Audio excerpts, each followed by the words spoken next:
법원행정처장님, 예, 그 처장님에 대한 후배 판사와 법조인들의 평가가 아주 호의적이었습니다. 존경한다는 말도 많이 들었고요. 미담도 많으신데 지난 법사위에서 답변하신 걸 보면서 매우 실망했답니다. 참담했답니다. 후배 판사 법조인들이 깜짝 놀랐답니다. 처장님 저러신 분이 아닌데 6일간 6만 장을 다 봤다고 어떻게 저렇게 얘기하시지? 깜짝 놀랐답니다. 3심이 1, 2심 판결 중에 선택하는 재판부입니까? 30은 대법원에서만 다시 전담하고 재판 있습니다. 기록, 사건 기록 다시 검토해야 되죠. 아닙니다. 재판 연구관들의 연구 보고서도 전부 다 기록을 다 검토하진 않더라도 최소한 재판 연구관들이 써준 보고서는 읽어볼 거 아닙니까? 보고서뿐 아니라 보고서도 안 읽고 당연히 보고 당연히 1심, 보죠. 2심 판결, 상고유서, 답변서, 보고서, 그리고 말씀드린 것처럼 상고유서에서 이제 상고심의 쟁점으로 된 부분 관련된 건 기록을 그러니까요. 그래서 합니다. 저희가 그래야 할 대법관 분들이 왜 사건 기록, 재판 기록도 제대로 안 보고 판결을 하실까? 이런 거에 대한 당연한 의문점이 있는 겁니다. 이례적인 일들이 너무 많이 있었고요. 그러면 재판 연구관들의 보고서는 보통 등록이 되고 공유가 되죠. 대법관 분들이 다 보실 수 있잖아요. 대법관들이 다 보고 공유하고 있습니다. 예. 근데 이 이재명 대표와 관련된 후보와 관련된 재판 연구관들의 보고서 보셨습니까, 차장님? 저는 당연히 이제 볼 수 있는 대법관이시니까. 행여적이기 때문에 볼 수는 없습니다. 안 그러니까 봤습니다. 제척되셔서 제척이 원래 아니- 다른 사건은 보시지 않습니까? 저는 처음부터 이제 그 대법원 이제 전압 여기에는 이제 합의 과정이 들어가지 않습니다. 행정처장으로서만 이제 행정 관련한 일만 하고 있습니다. 그 아주 중요한 제보인데요. 과거에 재판 연구관들의 보고서는 다 공유가 되고 등록하고 공유를 했답니다. 근데 이재명 후보와 관련된 유독 이 보고서만 공유를 안 했다고 하거든요. 확인해 보시겠습니까, 혹시? 그 부분은 재판 아마 연구관들이 등록하는 사이트 있으시죠?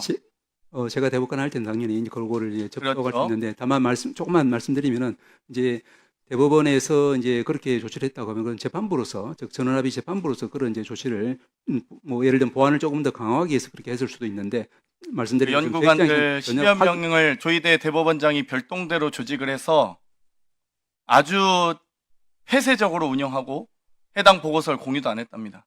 그 10명 제가 재판연구관 다 호명할까요? 그렇고 싶진 않습니다만 처장님 이거는 분명히 지적하고 해야 됩니다. 다른 여러 사건에 대해서 재판연구관들의 보고서를 다 등록 시점도 한번 보세요. 등록하고 다 공유하는데 이 사건만 이례적으로 공유도 안 하고 재판연구관을 따로 별동대 10명 조직해서 했답니다.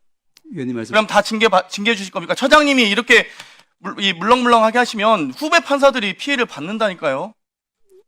말씀을 조금 말씀 주십시오. 위원님 말씀 취지는 제가 알겠습니다만은 다시 말씀드리지만 행정처장이기 때문에 저는 사회행정에 관여하기 때문에 그런 연구관 보고서라든지 이 부분은 이제 관리 10명이 어떻게 어떤 근거로 10명이 새롭게 조직됐고 그 10명이 어떤 경위에서 그렇게 보고서를 급하게 쓸 수 있었는지도 한번 검토해 보십시오. 그러니까 이거는 유죄 무죄를 다투는 내용에 대한 다툼이 아니라 이 대법원의 아주 중요한 대법원의 절차가 하자가 생긴 것 아니겠습니까?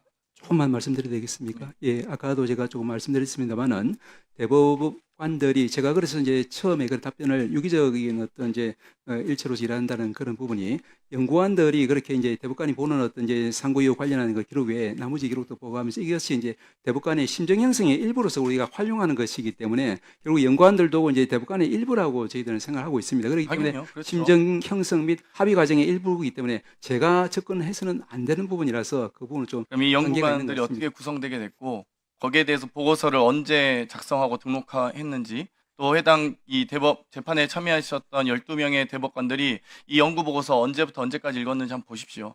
가관입니다.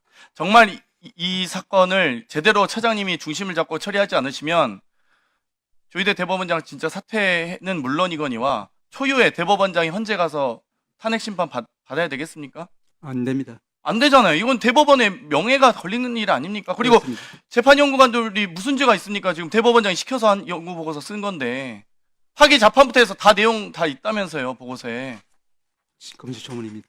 확인해 보십시오. 근데 그러니까 재판에 관여할 수 없기 때문에 사실 재판의 내용까지는 관여하지 사전에는 못 하더라도 사후에 문제가 돼서 인지하셨기 때문에 지금 제가 그리고 공개적으로 질의했기 때문에 확인하셔야 됩니다, 이건. 조그만 말씀을 네, 말씀하십시오. 사후에라도 저희들이 이제 그 재판에 저희들이 들어가서 이렇게 기록을 본다는 것 자체가 일종의 재판에 대한 공정한 재판이 이루어졌는지만 봐달라고요. 거기에 대해서 재판관이 네. 양심이 있었는지 없었는지 이것까지 제가 검증해 달라는 게 아니지 않습니까? 제대로 된 공정한 재판이 이루어졌는지 재판에 대한 절차만 봐달라는 말씀입니다.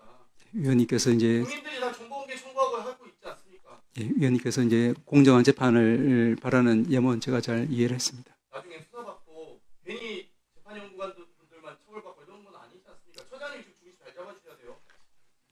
고민하겠습니다.